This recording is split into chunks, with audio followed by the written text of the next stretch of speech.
Welcome to the Student Learning Objective Training Module, an overview of the process. This module gives an outline of the development process for creating student learning objectives and reviews the protocols and guidelines for teacher training sessions in Cobb. Thanks for joining us in preparation for your role in assessment on the SLO development team. I'm Jennifer Gates, School Instructional Specialist. This and other modules are available at your convenience on the SLO Blackboard course called SLO Teachers, and at any time feel free to pause the module in order to closely read and reflect on the information.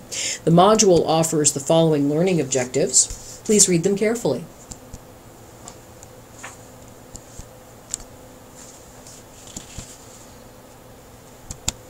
Training sessions will take place at North Star Church in Kennesaw. Our thanks to Steve Saliers, the facilities manager, for securing the campus for us and hosting us across the summer. Our sessions will run daily, 8 to 4, with a lunch break from 11:45 to 1 p.m. and additional breaks as needed across the day. On hand will be the content supervisors, district SLO team, and staff, as well as the academy members, teachers, writers, and Department of Education representatives. Remember to bring a fully charged Cobb County laptop and your power cord, your own snacks, drinks, and other supplies, and as always, for working sessions, dress comfortably. Here's our agenda for the next 4 days. Day 1 is all about the people, the process, and the plan.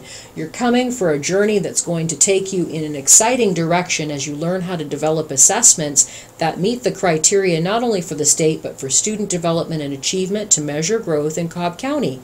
We'll talk about the work, review team roles, have an icebreaker, review quality assessments, items, and tasks, talk about depth of knowledge, and reflect and plan for Day 2 now that we're ready to get on our journey. By Day 2, we're fast friends, ready to collaborate, and all set to work together to prepare and develop the content alignment form, table of specs, and criteria table, as well as the other forms required in order to do the SLO development work. We'll reflect on our work and plan for Day 3, during which time we are up and running, writing and developing SLOs, using the required forms, and preparing to reflect on our last day of development, which is Day 4. Time for a party. We're celebrating our SLO development, working collaboratively with your team members and your content supervisors, clearing up any critical questions, and beginning the checkout process, reflecting and planning for the SLO review that takes place later in the year with additional teacher teams. Now remember, an SLO is a student learning objective that is a measurement of 2 points in time showing student growth.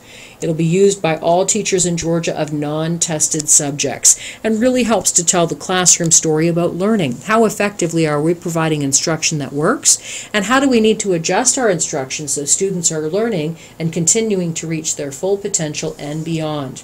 This module prepares you to write, develop, and refine SLOs for use in Cobb County classrooms. At any time, of course, remember to press pause to reflect on the content and material, and to return to this presentation, hit play, making sure that your volume is on. The largest percentage of Cobb's teachers will now have a standard measure, and that's a good thing.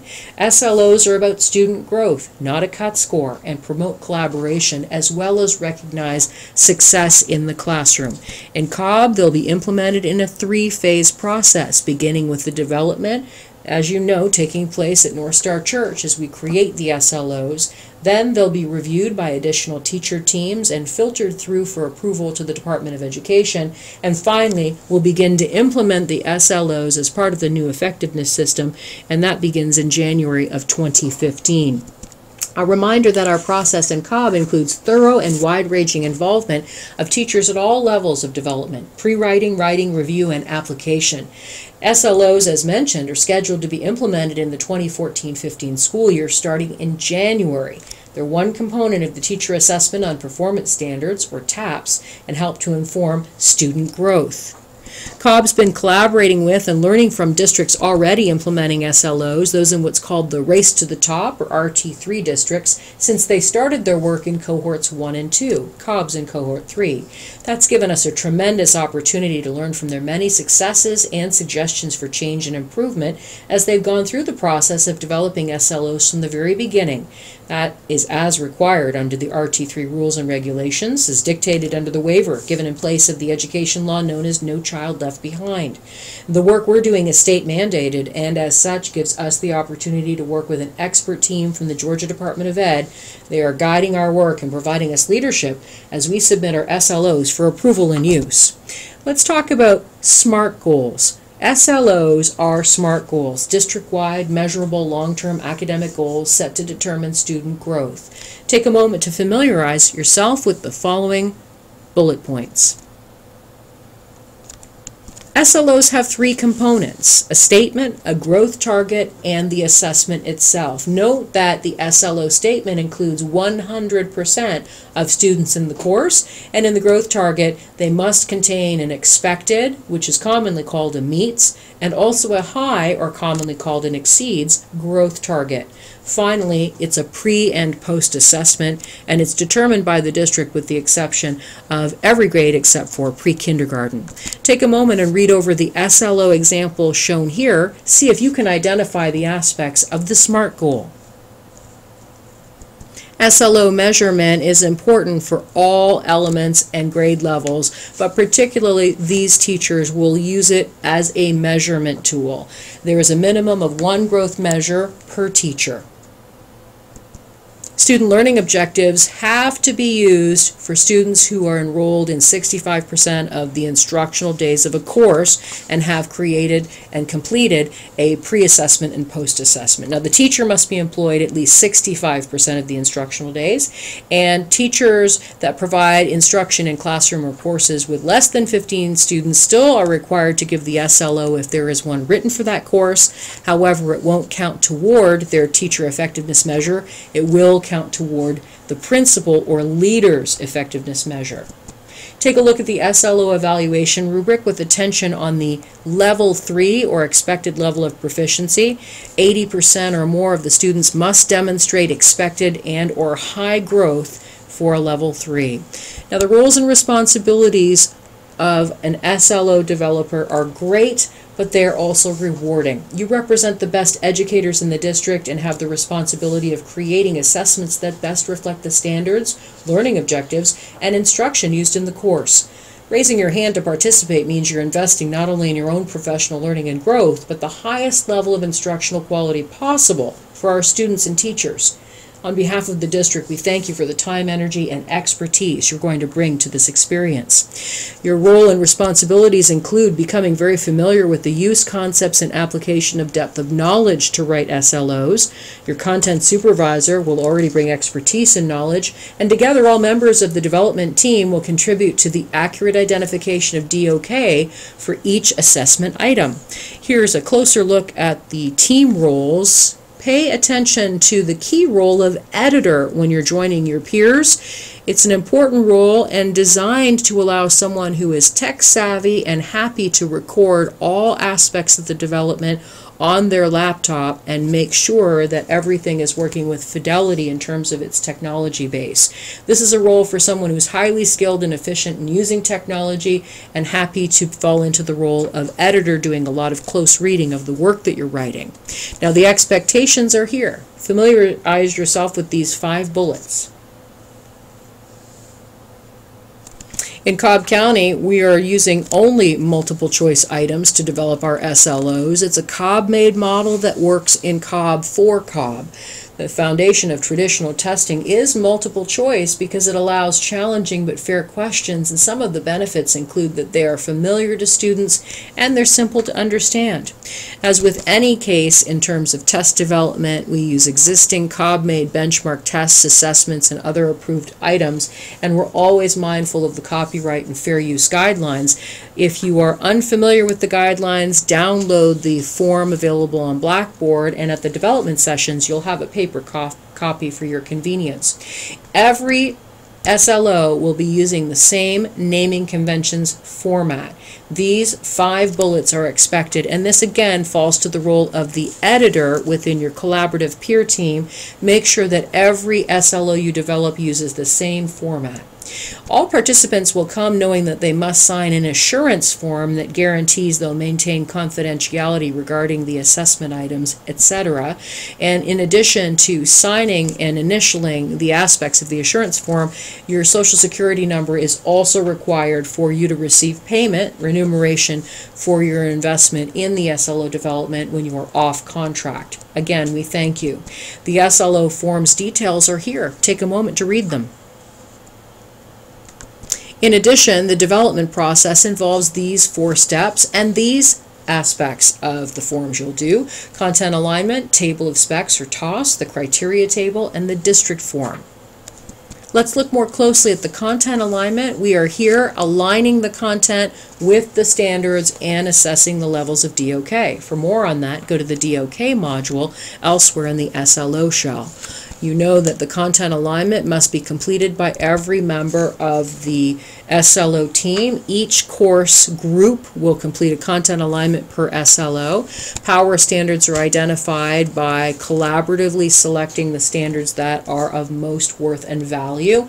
And you can learn more by visiting the flipped module on Blackboard called Power Standards.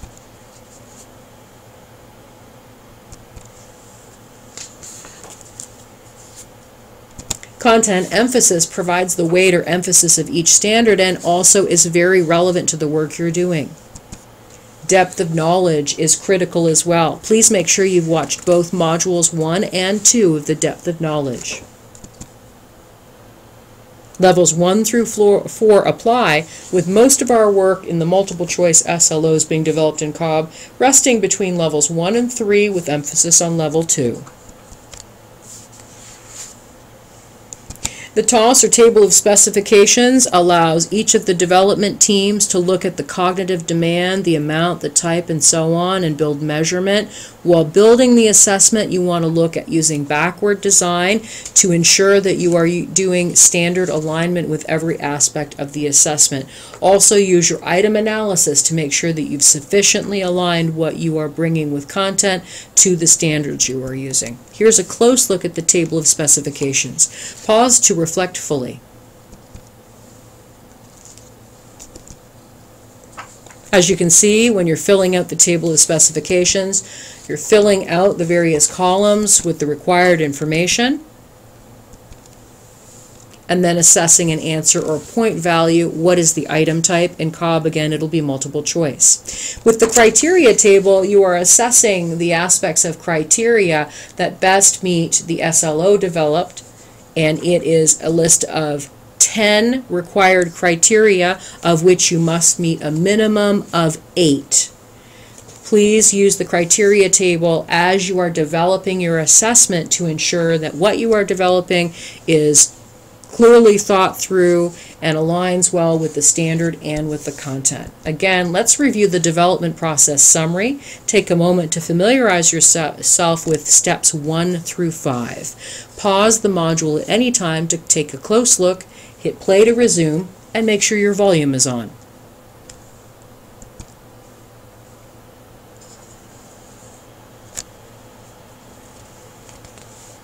Now, President Kennedy once said that leadership and learning are indispensable to each other. In our SLO work, these words are applicable and so true. The ways in which you are leading as a member of the SLO development team are critical to the ways in which students will be able to show achievement and growth through the measurement of their success using SLOs. Your leadership is also an element of personal and professional growth as you expand your own skill set and knowledge of assessment. Bringing this leadership and expertise to your peers and to this district will ensure that what assessments we create in Cobb are not only deeply meaningful for students, but are truly effective beyond the pre- and post-assessment. They're vital to the leadership of our teachers as assessment leaders in our region and our state. Reviewing now our growth and learning modules objectives. As always, we thank you so much for participating in this learning module, and at any time for more information, feel free to visit our website designed to uphold the Cobb Keys evaluation system. It's cobbk12.org/Cobb Keys. For more information on the SLO development in Cobb, visit the SLO Teachers Blackboard shell, where these modules and others are available at your convenience. For use of ease and efficiency in development, refer to this convenient course throughout your participation in the Development Academy. And we are very grateful for the excitement, energy, and positivity you are bringing to the SLO development in Cobb. We thank you for your continued dedication to student excellence and professional development, and we appreciate all of the energy, expertise, and experience you are bringing to the SLO development in Cobb. We'll see you at the sessions.